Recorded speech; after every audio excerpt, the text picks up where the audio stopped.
Present 'Guntur కారం' movie box office దగ్గర కలెక్షన్ల వర్షం అయితే కురిపిస్తున్నది. మనకి ఏపీ మార్కెట్ అయితే కొన్ని సంవత్సరాలుగా డౌన్ అయ్యి ఉంది. అలాంటి ఏపీ మార్కెట్‌ని మళ్ళీ 'బాహుబలి 2' తర్వాత ఆ రేంజ్‌లో మళ్ళీ 'గుంటూరు కారమే' మనకి రికార్డ్ లెవెల్‌లో ఫుల్స్ అయితే నమోదు చేస్తున్నది.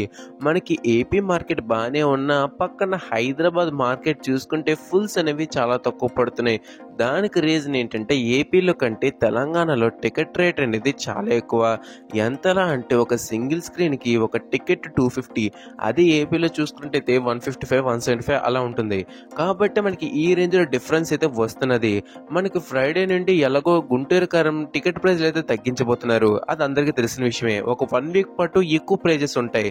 సో మనకి మళ్ళీ 1 వీక్ తర్వాత మూవీ అయితే పుంజుకుంటుంది. మహేష్ బాబు గారి లాస్ట్ రీజనల్ మూవీ అయ్యే ఛాన్సెస్ ఈ 'గుంటూరు కారం'కి ఉన్నాయి. దీని తర్వాత రాజమౌళి గారి మూవీ, దాని తర్వాత అలాగా వరల్డ్ వైడ్ మూవీస్ చేసుకుంటూ వెళ్తారు. సో మనకి లాస్ట్ మూవీ కొడితే గట్టిగా 'నాన్ బాహుబలి' ఇండస్ట్రీ హిట్ కొట్టాలని అందరూ వచ్చారు.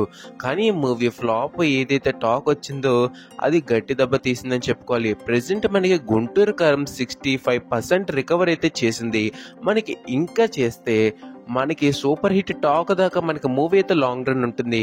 బ్లాక్ బస్టర్ దాకా కూడా వెళ్ళొచ్చు. కానీ 'నాన్ బాహుబలి' ఇండస్ట్రీ హిట్ అంటే అది కష్టమనే చెప్పుకోవాలి. ఈ విధంగా కొడితే గట్టిగానే కొట్టాలి, లేకపోతే ఇన్ని కలెక్షన్స్ వచ్చి వేస్ట్‌ని కొందరు అంటుంటే, మరికొందరు మాత్రం మహేష్ బాబు గారి లాస్ట్ రీజనల్ మూవీ కూడా కలెక్షన్లు ఏంటి, మనం ఎంజాయ్ చేయాల్సింది చేద్దామని కొందరు అంటున్నారు. మీరేమనుకుంటున్నారు దీని మీద కింద కామెంట్ చేయడం మాత్రం మర్చిపోకండి. Thank you for watching. జై హింద్.